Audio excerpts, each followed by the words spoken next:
Presentan al Ejecutivo una propuesta para combatir la pandemia. Las proyecciones de contagios y fallecidos son alarmantes. Autoridades de la SAT presentan denuncias ante una serie de irregularidades detectadas en las exportaciones. Capturan a 3 personas acusadas de narcotráfico, requeridas por Estados Unidos. Nuevo módulo en el portal electrónico del registro mercantil facilitará varios trámites. Proyección económica muestra señales positivas para Guatemala durante el año 2021 y 2022.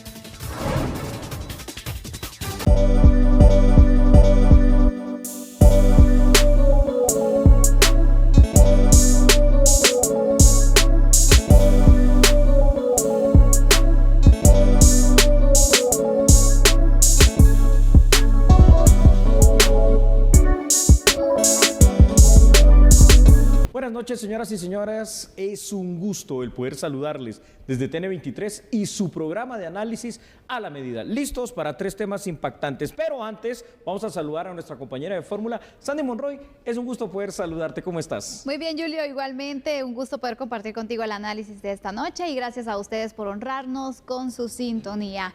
Vamos a comenzar, Julio, con un tema que pues siempre ha estado dando de qué hablar. Claro. Sabemos que la situación de COVID-19 cada vez es más complicada y también surgen entonces ciertas recomendaciones. Hoy una de ellas viene de médicos y esto llama mucho la atención. Claro que sí, porque proponen medidas restrictivas, inclusive regresar al toque de queda. Comenzamos entonces con el análisis. Ahí está el contexto.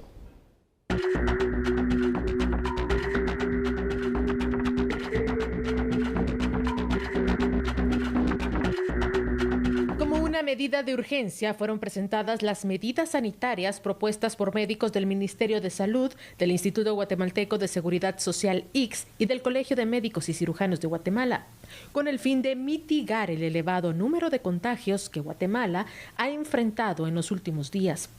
Fue ante la Comisión de Salud del Congreso donde se sostuvo una reunión e indicaron que se debe tomar de manera urgente, drástica e impostergable, especialmente en la población joven. 14 propuestas fueron presentadas. Entre estas medidas se contempla el cese de actividades presenciales en colegios, sociales, religiosos, gimnasios y laborales, dando a prioridad a la herramienta tecnológica y utilizar las vías virtuales. Otra de las propuestas fue el toque de queda a partir de las 19 horas hasta las 4 de la mañana del día siguiente. De igual forma, resaltaron que es necesario e indispensable que los comercios cumplan con las medidas de bioseguridad, incluyendo el aforo permitido de personas para hacer sus compras y el permitido en restaurantes, este último optando a servicio a domicilio. El aumento de contagios ha generado múltiples problemas para la red hospitalaria, como la saturación del 100% de los establecimientos y el desabastecimiento de medicamentos y agotamiento del personal de salud. Las autoridades dieron a conocer las proyecciones de contagio a corto plazo para septiembre a noviembre de 2021, con estimación de la cantidad de casos positivos para COVID-19, el número de hospitalizaciones y fallecidos que pueden esperar en este periodo de tiempo. En el peor escenario, tal como se había anunciado en conferencias atrás, la cantidad de casos se podría duplicar. Se brindaron escenarios proyectados con estimaciones de contagios, infectados, hospitalizaciones, incluyendo unidad de cuidados intensivos y fallecimientos acumulados. Bueno, la petición está clara, ¿no? La petición viene formulada por aquellos que saben, los científicos de la salud, es decir, los médicos y cirujanos, que están proponiendo, de hecho son 14 las medidas, entre ellas una de las más sensibles, el tema del toque de queda, entre ellas medidas restrictivas, porque hacen ver, fíjate Sandy, el tema claro de la reactivación económica, pero que de nada va a servir en cuanto a las proyecciones que son verdaderamente dramáticas para lo que pueda pasar de aquí a casi 2 meses y la saturación. No se van a dar simple y sencillamente abasto, ni humanamente posible, ni materialmente posible el atender esa ola de crecimiento en cuanto a contagios de COVID-19, de seguir de esta manera. Definitivamente son recomendaciones que sabemos que muchos sectores han hecho sus recomendaciones, han hecho sus propuestas también para que se tomen en cuenta. pero que venga de los médicos, quienes están viendo directamente lo que está sucediendo, Sí, quienes es importante. están viviendo y que están al tanto más que todos nosotros de lo que sucede a nivel nacional con los casos, el aumento de casos que han tenido, el aumento de pacientes en estado crítico, también el aumento de muertes por COVID-19, Julio, que estamos viendo. Entonces, hacen necesario este pronunciamiento. Aparte de esto, se conoce también que pues en esta semana los médicos que están a cargo de la atención de pacientes con COVID en los hospitales temporales van a dar a conocer su postura también respecto al aumento de casos y a cuáles serían las medidas que para ellos también se recomiendan. Pero vámonos por puntos, Julio. Regresar al toque de queda de 7 de la noche a 4 de la mañana. Esa es la propuesta. ¿Crees que funcionaría? Es más coherente, ¿verdad? Es más coherente porque eso ¿qué va a hacer? Va a forzar precisamente a través de una medida restrictiva el hecho de que en ese lapso, que es bastante más largo que el que se había propuesto de las 22 horas hacia las 4 de la mañana, pues se pueda tener a la gente encerrada. Es más, están proponiendo cuestiones hasta más drásticas, es decir, llegar a cerrar, paralizar totalmente, es recomendación, ¿no? Recordemos que ellos lo están pidiendo, hasta por 2 semanas Guatemala, con tal de detener la ola del crecimiento de muertes. De lo contrario, fíjate que las estimaciones de ellos, médicos guatemaltecos, es muy similar a la que hacía la OMS. Ellos calculan que se podría llegar hasta unos 22,000 guatemaltecos fallecidos de aquí a noviembre si no hacemos algo así duro, fuerte en cuanto a la restricción. Por cierto, aparte de esto, que públicamente lo están haciendo los médicos y lo están pidiendo y solicitando al Ejecutivo, acabo de ver una nota en la cual están solicitando como Colegio de Médicos y Cirujanos una audiencia a la Junta Directiva y jefes de bloque del Congreso de la República para hacerles ver cuál es la situación real del COVID-19 en Guatemala. Y esto es importante porque sabemos que se hace la recomendación al Ejecutivo, el Congreso tiene la facultad de poder trasladarla al Ejecutivo o incluso a partir de este punto también los diputados que tienen ellos pues iniciativa de ley y que son los que legislan los temas, también pueden elevar este tipo de situaciones, ya establecerlo en una normativa, ¿no, Julio? Sí, ¿Cuáles serían esos escenarios? Si quisiera que fuéramos con datos para ampliar esta información. Con mucho gusto. Vamos entonces primero a esos datos, veámoslos por favor ahí en pantalla y veamos. Enfaticemos los 3 posibles escenarios, Sandy, que tú estás mencionando. Y esto lo proyectan los médicos entre septiembre y noviembre. Por favor, usted tranquilo ahí en casa porque vamos a ver cosas que son impactantes. Número 1, escenario número 1, se implementan medidas de mitigación rigurosa como la restricción total de movilidad y aún así están contemplando un número alto todavía de contagios, más o menos 8,000. En el escenario 2, se implementan las medidas de mitigación intermedias como toque de quedas parciales, están más o menos entre 15,000 y 16,000 personas infectadas en cuanto a número de fallecidos probables de COVID-19. Y en el escenario número 3, todo sigue como está hasta el día de hoy, no se hacen modificaciones a las medidas actuales, lo que proyectan duplicará los casos positivos de COVID-19 en un lapso de 12 a 15 semanas y se proyecta la cifra que oscila, según los médicos guatemaltecos, de 22,000 y según la OMS, hasta probablemente los 25,000 fallecidos en estos 2 meses, es que estamos hablando en 60 días, Sandy. Exactamente, por eso es que se hace este planteamiento por parte de los médicos. De hecho, se hacía la consulta con el presidente y pues es un tema que también se estará analizando, Julio, para ver qué medidas se pueden implementar para poder contener y poder reducir los contagios de COVID-19, que en este momento está en un punto muy crítico, pero podría empeorar la situación si no se hace nada. Los médicos lo han confirmado y los médicos lo indican dentro de estas recomendaciones. ¿Qué pasaría entonces? Porque médicos están asistiendo mucho con diputados en este caso. Correcto. Para que sean ellos los que puedan hacer y trasladar estas recomendaciones, pero los diputados pueden ellos sin siquiera pasar, por ejemplo, por el Ejecutivo y poder aprobar algún tipo de normativa, o cuál sería el camino en este caso para tener las restricciones. ¿Qué pueden hacer? Eso es muy bueno saberlo, ¿no? Porque es el orden legal. Aquí siguiendo en primer lugar nuestra Constitución Política de la República de Guatemala y consiguiente, la Ley de Orden Público del año de 1965 es una medida que tendrá que ser decretada por el Ejecutivo a través de un acuerdo gubernativo. ¿Estado de calamidad? El estado de calamidad puede ser suficiente porque los otros estados ya, dos más que quedan, son demasiado restrictivos y uno no aplica, que es el estado de guerra, porque obviamente no estamos en él.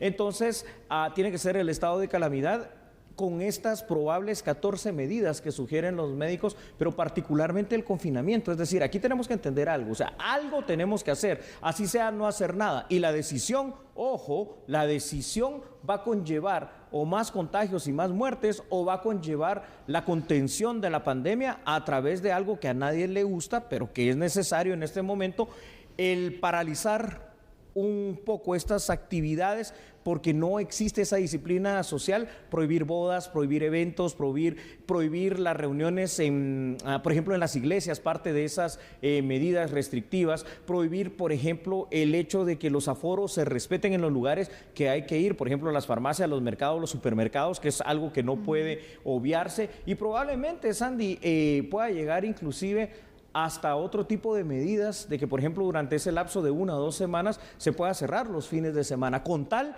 de contener el crecimiento de la pandemia. Es la única manera, ¿sabes por qué? Porque al final de cuentas lo que se ve, y así lo dicen, hoy hubo una entrevista muy interesante aquí en TN23 en el transcurso de la tarde, 24 minutos de entrevista con el director, en este caso, del Hospital Roosevelt, y dice que ellos están decepcionados, hacen todo su mejor esfuerzo, hacen la lucha, materialmente ya no tienen lugar, ya no tienen esto, ya no tienen lo otro, pero también ven cómo la población no se cuida. Ellos 1 año y medio confinados, luchando contra la pandemia, y la gente reuniéndose y en fiestas. Exactamente, Julio. La verdad es de que es un escenario bastante complicado el que tenemos en este momento, pero uno de los puntos es, bueno, muchos se preguntan, si hacen el cierre del país, por ejemplo, que es una de las medidas que varios sugieren, ¿por cuánto tiempo?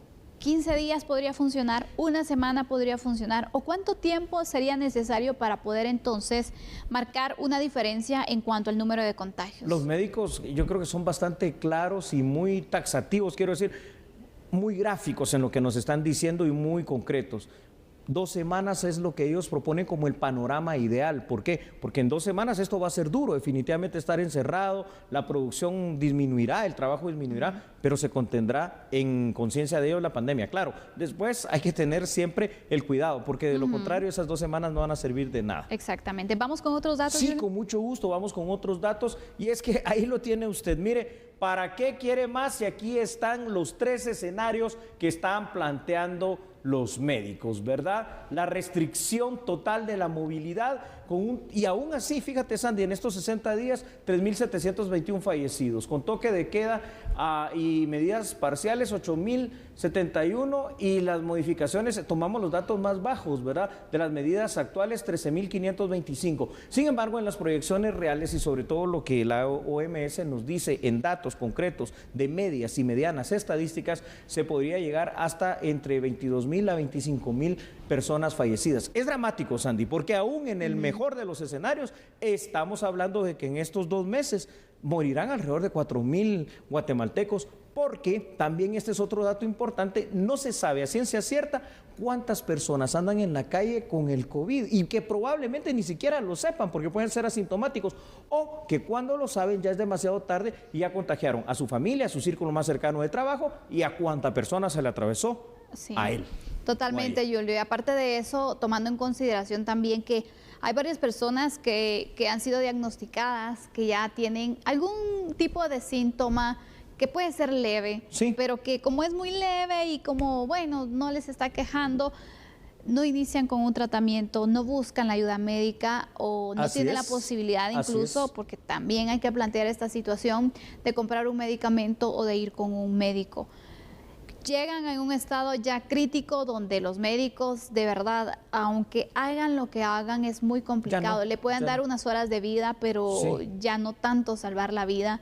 Entonces, es importante también poder establecer esto. Desde el momento del diagnóstico se tiene que seguir un tratamiento, se tiene que estar en constante revisión incluso de la oxigenación y de otros factores también que nos pueden marcar una diferencia entre la vida y la muerte. Y me preocupa, fíjate, Sandy, una situación que yo creo que todos con una simple lógica podemos deducir. El hecho de que si no se hace nada y efectivamente el hacer es no hacer de tomar ninguna medida, los mismos hospitales nacionales ya están colapsados y ya no tienen cómo atender a la gente.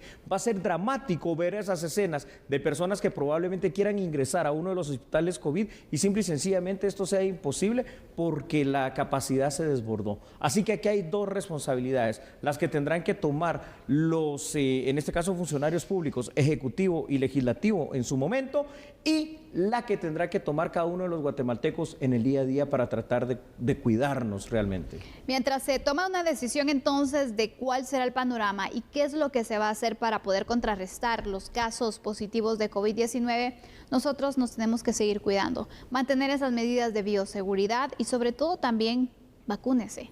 Ese es el llamado que le hacemos. Por cierto, ya van a iniciar el registro de mayores de 18 años, sí. Así que estar atentos, acudir a los centros de vacunación y poder entonces protegerse en cierto grado, que es un grado de protección Totalmente que da la cierto. vacuna contra el COVID-19. Bueno, este tema ha terminado, pero cuando regresemos, bueno, qué raro, ¿no? Al final de cuentas, se está reactivando la economía, pero ya la SAT detectó irregularidades en el tema de las exportaciones, es decir, menos recaudación, aunque sí más exportación. Vamos a ver ahí cuál es la irregularidad que han encontrado y cuánto también de dinero estima la SAT que ha dejado de percibir. Cuando regresemos tenemos este análisis. Bueno, no cambie, por favor, recuerde que nosotros somos a la medida.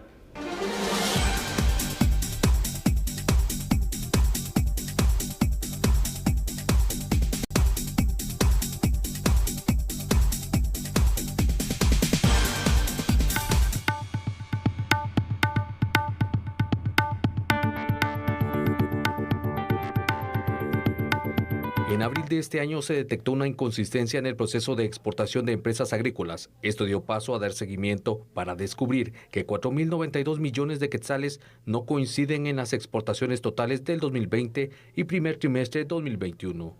Porque aquí pueden haber dos cosas, que las exportaciones son falsas, entonces, ¿por qué aumentar unas cifras? O la segunda opción es que el dinero sí haya ingresado al país, caso en el cual estaríamos ante una gran evasión del impuesto sobre la renta de estas compañías. Todavía no tenemos la información, creo que la SAT, como ustedes saben, no accede directamente a la información bancaria. Hemos exigido como servicio aduanero a Gexport el coadyuvar este esfuerzo de tener el control para poder cumplir con la normativa aduanera, y también en materia de control hemos estado coordinando el fortalecimiento de la Oficina de Perfeccionamiento Activo. La simulación de exportaciones se podría haber originado para evadir el pago del ISR, pero ¿cómo lo hicieron? El proceso arranca con la declaración de la mercadería de forma simple. 3 días después, posteriores al embarque, se presenta una declaración complementaria.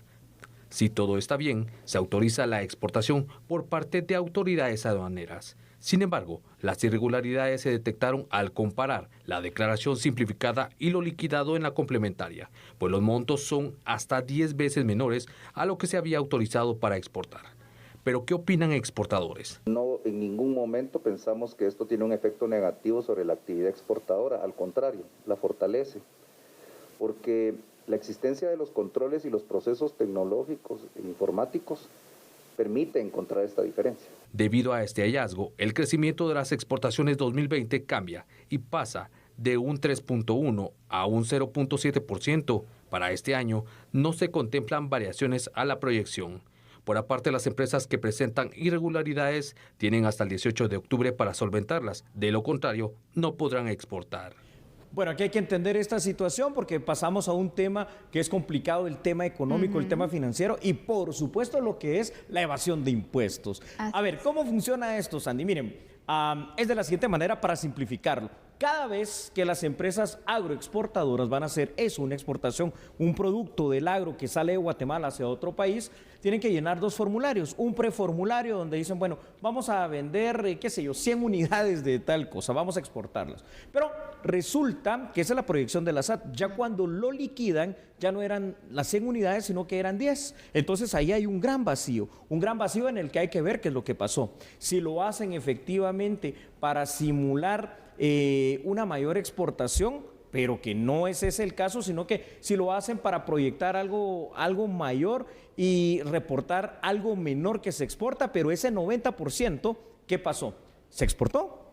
Porque ahí habría que ver hasta con la IVE, ver si llegaron las ganancias a las cuentas de las empresas. De información, ¿no? Exacto, porque fíjate, de 3.71 caer a 0.77 en el crecimiento económico, quiere decir que lo están haciendo o se está llevando a cabo esto 2020 y 2021, simple y sencillamente para no pagar el impuesto sobre la renta, que es el impuesto sobre la ganancia, al final de cuentas. Mira, Julio, yo creo que al final este tipo de situaciones, obviamente la sala va a detectar. ¿Verdad?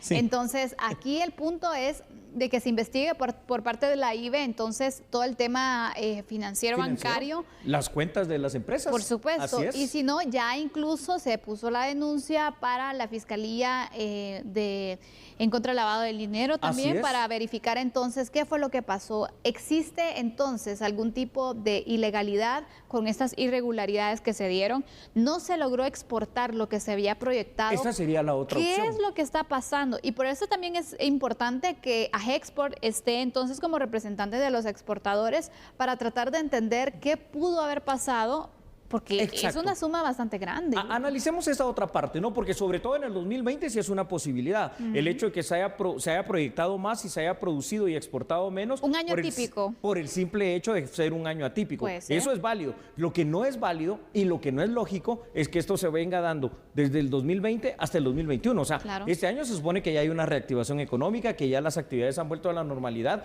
y la tendencia continúa a la baja. Entonces, aquí hay una situación, o los controles electrónicos y de formularios físicos son permeables, o estamos hablando también hasta de un nivel de corrupción que puede haber en el mismo tema de las aduanas, donde se deja pasar aunque no se reporta. Entonces sí se tiene la ganancia de la exportación, pero el fisco de Guatemala no está recibiendo el impuesto correspondiente. ¿Qué te parece si vamos ilustrando esta situación con unos datos? Me parece muy bien, Sandy, ahí están en pantalla. La defraudación tributaria se puede dar de muchas formas y en varias actividades económicas, entre ellas, por supuesto, en las exportaciones de productos guatemaltecos hacia el exterior. En este tema, lo que sucede generalmente es que las empresas exportadoras de productos agrícolas reportan mucho menos de lo que realmente exportaron, cuando, aquí abro un paréntesis, al principio habían proyectado una cantidad mayor. En otras palabras, en la primera declaración de exportación, la previa, ponen una cantidad que en la declaración final, Sandy, llega en ciertos casos a ser hasta 10 veces menor, y ahí se da la defraudación tributaria, ya pagas 10 veces menos impuestos. Por supuesto, esto afecta al fisco, ya que la SAT se da cuenta, pero a posteriori, de esta situación, cuando el producto ya no está en nuestro país y cuando ya no se puede verificar de forma física si se fueron 100, si se fueron 10, si se fueron 90 o 50 unidades, toneladas o lo que quieran de los productos. Aquí entonces se ve que el sistema es permeable, es muy permisivo. Ahora, algo bueno, ¿no? Y esto es algo bueno.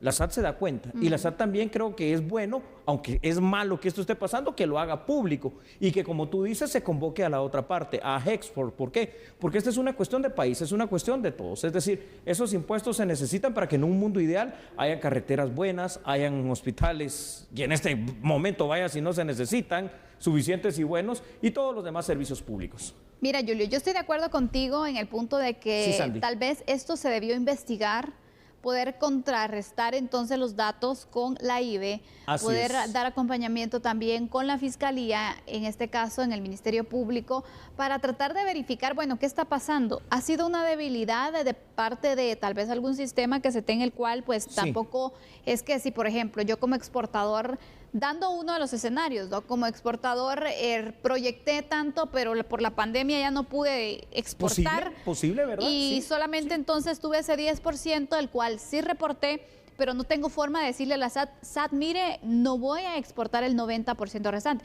¿Qué pasó? ¿Puede ser una debilidad en este punto? Puede ser. O puede ser que sí esté pasando una evasión de impuestos y por lo cual también se puede proceder entonces en una investigación ya de un rango pues diferente, ¿no? Penal. Pero ¿debió existir primero el cruce de información con la IVE? Sí. Para poder actuar, porque de aviso en aviso, no hombre, esta situación se tiene que concretar y no solamente detectamos esto y esto es lo que pasó, soluciones de una vez, no ir paso por paso, ¿no? Exactamente, Sandy. ¿De qué manera, digamos, que en este punto a donde estamos todavía se puede hacer algo? Bueno, está la SAT, ya sabe el problema. Bueno, ahorita se están dando cuenta al verificar y cruzar la información de los dos formularios. Ahora, tienes que tener al Banco de Guatemala, ahí estaba presente, tienes que tener a la Intendencia de Verificación, en este caso estatal, la IVE. ¿Por qué? Por especial, quiero decir, porque aquí no estamos hablando de que se defraudó 100 quetzales, 500 quetzales.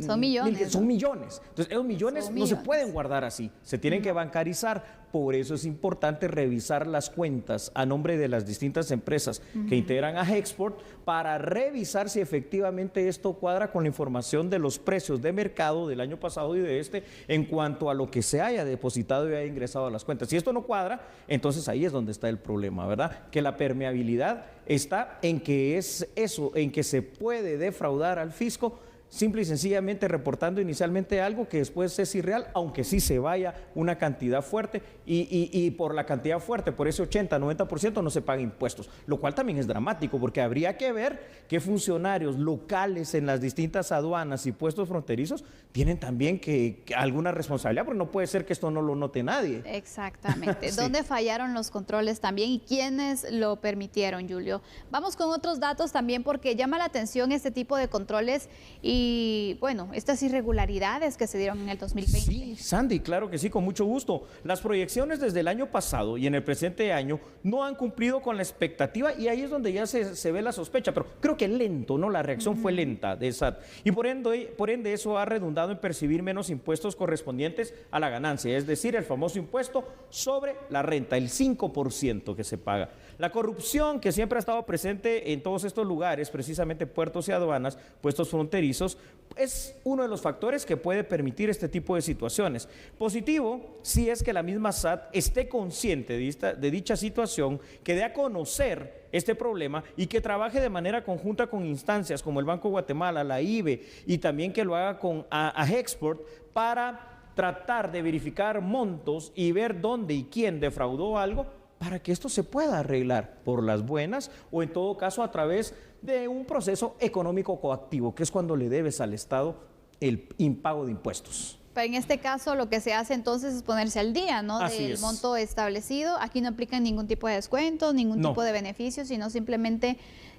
poder entonces tener cuentas claras. Porque imagínate, puede ser, y es que no estamos castigando y condenando ya a los exportadores porque No, no, no. realmente tenemos que Habrá que ver saber qué pasó. qué fue lo que pasó. Así es. Y puede ser entonces que se haya dado esta situación del año atípico, donde las exportaciones en el 2020 también recordemos que estuvieron muy complicadas. Muy mal. Y que entonces se dio esta situación de que al final no exportaron el producto. Puede ser. Entonces puede ser que el sistema de SAT también no sea el más funcional, ¿no? También puede ser que algo está fallando ahí en la Sí. comunicación o también existen casos o pueden existir casos en esta situación de que pues no se reportó y pensó, bueno, yo me la llevo ahí de va la pilas cuestión. y no voy a reportar porque ¿quién se va a dar cuenta? Sí, se dieron cuenta, señores, Se dieron y cuenta. ahí está el registro. Y eso es lo bueno, ¿no? Que al final de cuentas sabemos que ahí está el problema. Ahora, usted se preguntará, ¿qué tan grande es el problema? 529 millones de dólares, 4,000 millones de quetzales, ¿verdad? 4 millardos de quetzales. Es mucho dinero. ¿Qué se puede hacer con eso? Uy, sí, ¿Cuántos imagínate. hospitales se pueden equipar, construir o hacer con ese dinero? Muchos, ¿no? Mucho. Qué bueno, la verdad, que se dieron estos registros y estos controles por parte de SAT, aunque ya estamos en agosto 2021, Ay, Dios mío, una pasó un situación año. que se da un 2020, Pasó un parte de año. 2021. Falta un poquito de agilidad tal vez, pero bueno, esperemos que dice en este caso el Banco de Guatemala con la Intendencia de Verificación Especial para indicar entonces, ¿existió o no este flujo económico? ¿Qué fue lo que pasó? Este caso va a seguir y nosotros también le daremos Así seguimiento. es, cuentas claras. Bueno, nosotros de esta manera vamos a regresar en un momento hablando de otro tema importante. Guatemala detiene a 3 extraditables. Vamos a ver de qué se trata, ¿no? ¿De qué los acusan? Se lo contamos al regresar. Así es, por favor, no cambien, nosotros somos A la Medida.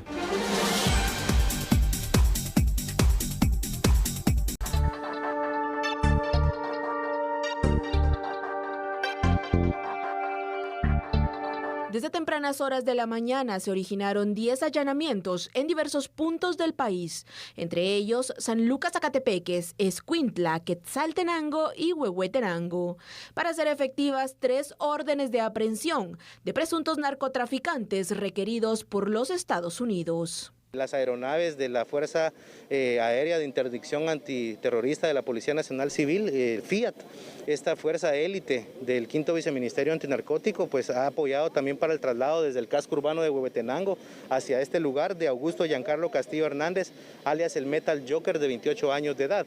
Pero también se ha capturado a otras 2 personas. Se trata de 2 hermanos que fueron ubicados y neutralizados en el departamento de Zacatepeques en allanamientos que se realizaron. Se trata de Jorge Alexander Campos Oliva, alias el Peluda, el Papa, el Mágico, de 43 años de edad, y Fabio Josué Campos Oliva, de 46 años, alias el Black Chivita. En la casa de este individuo se decomisan más de 4 vehículos y una fuerte suma de dinero. Uno de los capturados, identificado como Giancarlo Castillo, fue trasladado del lugar de su aprehensión a la Fuerza Aérea Guatemalteca para ser llevado a Torre de Tribunales. ¿A qué se dedicaba? Daba asesorías para las municipalidades. Incluso a salir, digo. ¿Qué municipalidades son? De Huehuetenango. ¿Cuáles? Las 33. ¿Qué tipo de asesorías? Jurídicas. Jurídicas. ¿Conoce usted a las otras 2 personas que están siendo también detenidas? No sé ni quiénes sean, o sea... ¿Por qué consideras que los cargos van por narcotráfico? ¿Que Estados Unidos la reclamaba, la DEA estaba buscando? Pues ni idea, la verdad. Nunca tuve razón ni motivo. Incluso iba a viajar a Estados Unidos el mes pasado por lo mismo de la vacuna, y yo sin saber nada, ¿verdad? O sea, me cae de sorpresa. Dentro de los inmuebles allanados se localizaron diversos ilícitos. Además de eso, se ha encontrado dinero en efectivo, estamos hablando de dólares, quetzales, también se han encontrado armas de fuego, hay vehículos, hay otras situaciones que serán puestas a disposición de los tribunales correspondientes, al igual que se ha encontrado una especie de narcolaboratorio en el sector de Zacatepeques. El trabajo de allanamiento, de recolección de evidencia, el trabajo en conjunto tanto de policía y también del Ministerio Público continúa en el sector tanto de Zacatepeques como en el sector del departamento de Huehuetenango y en otros sectores donde se están realizando este tipo de allanamientos. Las investigaciones detallan que los 3 acusados pertenecen a una organización que distribuía cargamentos de cocaína que posteriormente tendrían como destino ser enviadas a Estados Unidos, utilizando como área principal de operaciones las localidades de Santa Ana Huista y otros sectores de Huehuetenango.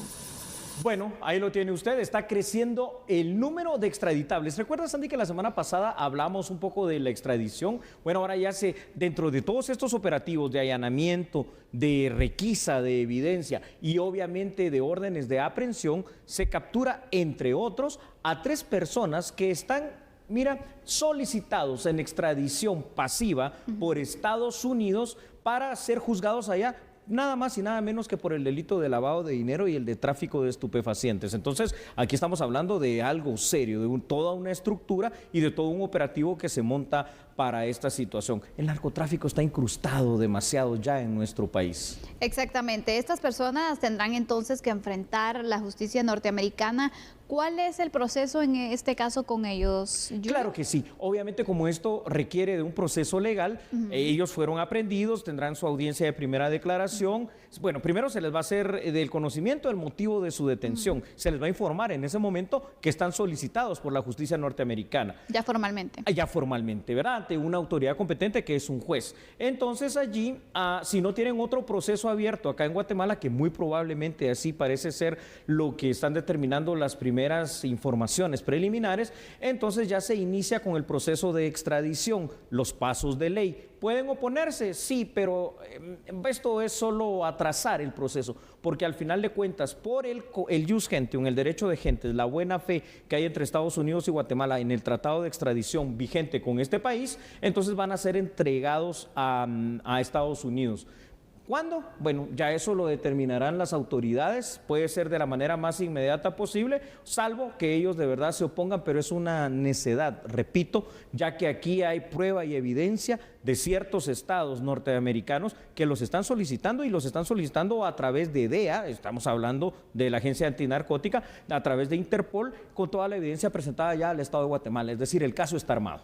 Y sabemos también que cuando Estados Unidos hace la solicitud de extradición es porque ya tienen una investigación investigación previa y que entonces tienen también las evidencias para poderlos procesar. No es una situación que solamente hay un par de indicios. No. Exactamente, entonces vemos que los casos pues ya se presentan muy bien formulados también para poder proceder y que los juicios también son bastante rápidos allá para poder entonces declarar culpable o inocente a una persona. ¿Sabes que por cierto me parece algo positivo en mi criterio? Es decir, que personas que estén vinculadas a esos delitos que tienen que ver con el narcotráfico, con el tráfico de estupefacientes y el lavado de dinero, sean juzgados en Estados Unidos. ¿Por qué? Porque ahí hay una justicia más justa, ahí hay una justicia más imparcial, ahí hay una justicia que es de una manera más rápida, como tú bien lo dijiste, efectiva y eficiente, y allá no hay privilegio, ahí puede ser cualquiera y van a estar en la situación en que cualquier otro privado de libertad está. En cambio, aquí en Guatemala, pues ya sabemos las prebendas que hay dentro de nuestras prisiones. Claro. ¿Cuál es el caso de estas personas, Julio? Porque sabemos que uno de los requisitos para poder proceder en una extradición, aparte de realizar el procedimiento legal,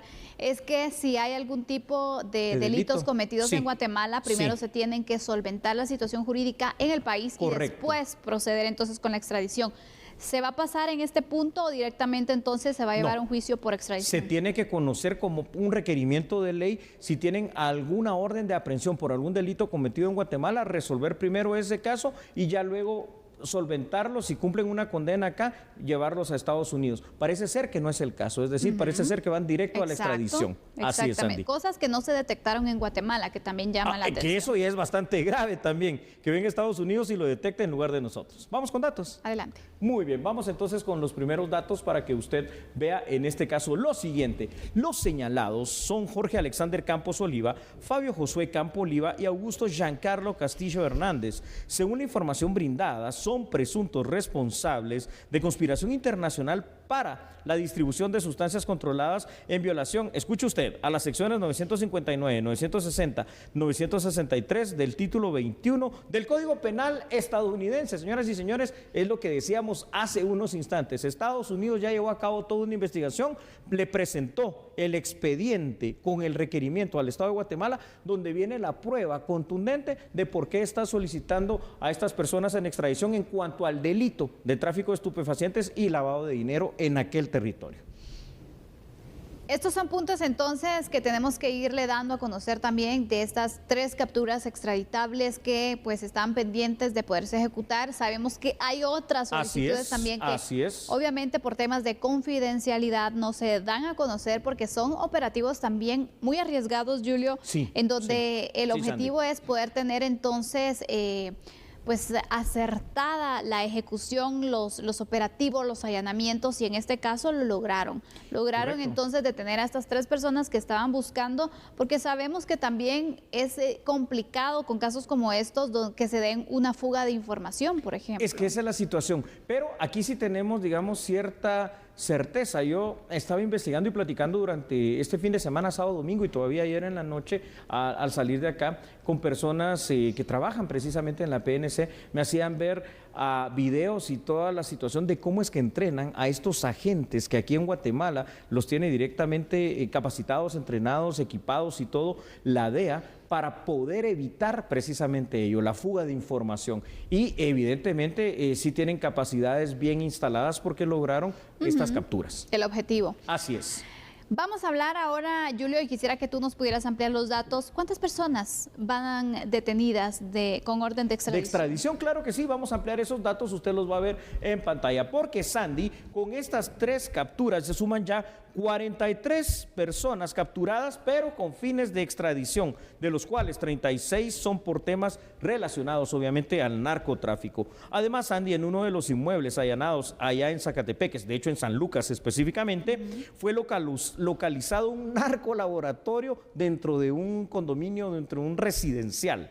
En total fueron 10 inmuebles los que se allanaron en coordinación con la Fiscalía de Delitos de Narcoactividad del Ministerio Público y también la Agencia de Investigación HSI ICE de Estados Unidos y la Subdirección General de Análisis de Información Antinarcótica de la PNC. Vemos entonces que aquí también hay gente preparada y capacitada para llevar a cabo estos operativos, estas investigaciones, guardar la confidencialidad y conseguir los objetivos trazados. Y ahora será cuestión de tiempo, simple y sencillamente de procedimiento legal, verlos partir hacia el territorio norteamericano. ¿Cuánto tiempo aproximadamente podría durar una situación como esta, Julio? Sabemos que a veces hay estrategias de retardo también con distintos recursos que se interponen, pero al final entonces se logra una extradición. Son muy pocos los casos, o no recuerdo alguno que no se haya dado. Que no se haya dado. En un proceso normal podría decir, normal, ¿no? Recordemos que también hay una gran mora judicial pendiente. Debería de tardarse aproximadamente un mes, es decir, las audiencias podrían llevarse inclusive en menos tiempo. Y si desde la primera audiencia se da por notificado, se da por conocido de la extradición y no hay oposición y no hay tampoco ningún vínculo legal aquí que lo estén solicitando en Guatemala, pues ya puede concluirse esto, mandarse al Ministerio de Relaciones Exteriores, seguir los pasos de ley y ya coordinar con Ministerio Público, Policía Nacional Civil y Sistema Penitenciario la entrega en el aeropuerto a las autoridades de la DEA. ¿Aceptarán o no ser extraditados hacia los Estados Unidos estas 3 personas? Esa es la interrogante y veremos en las audiencias cuál es la postura que tienen sobre los señalamientos. Muy bien, y eso será lo único que pueda retardar hasta cierto punto el proceso. Bueno, pues usted no se mueva, por favor, de donde está, porque ahora viene la parte también interesante de la información nacional aquí en A la Medida. Así que regresamos enseguida. Siga con nosotros. Ya sabe, no cambie, somos A la Medida.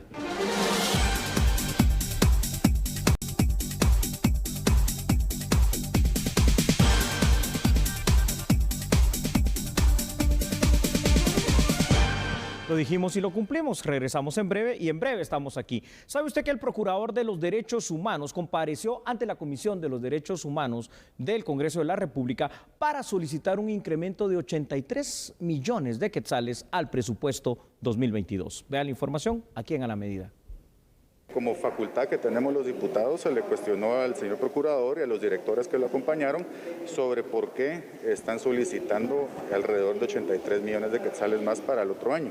Es decir, ahorita el presupuesto de la Procuraduría es de 120 millones y ellos están solicitando un presupuesto de 207 para el próximo año. Ellos están planteando 28 millones de quetzales más en compra de equipos de computación, impresoras, servidores, licencias de programas de software, bases de datos. Entonces, 28 millones de quetzales fue algo que definitivamente llamó mucho la atención, sobre todo cuando se dijo que contemplan comprar 700 computadoras, pero la Procuraduría tiene 698 trabajadores, es decir, hay una computadora por cada empleado prácticamente, cuando sabemos que hay personas que laboran en cualquier institución que no requieren el uso de una computadora. Entonces ese fue uno de los temas que más llamó la atención a algunos de los diputados, que se cuestionó más fuertemente. Lo que sí sabemos es que genera muchas dudas en algunos de los renglones, sobre todo en el contratación de personal, bonos. Yo cuestioné al procurador sobre un bono que pretenden dar el próximo año, en donde se están pidiendo alrededor de 23 millones de quetzales más para bonos de los trabajadores. Entonces eso levanta sospechas, por supuesto, porque el país tampoco está para estar pagando bonos a trabajadores cuando tenemos una emergencia de salud.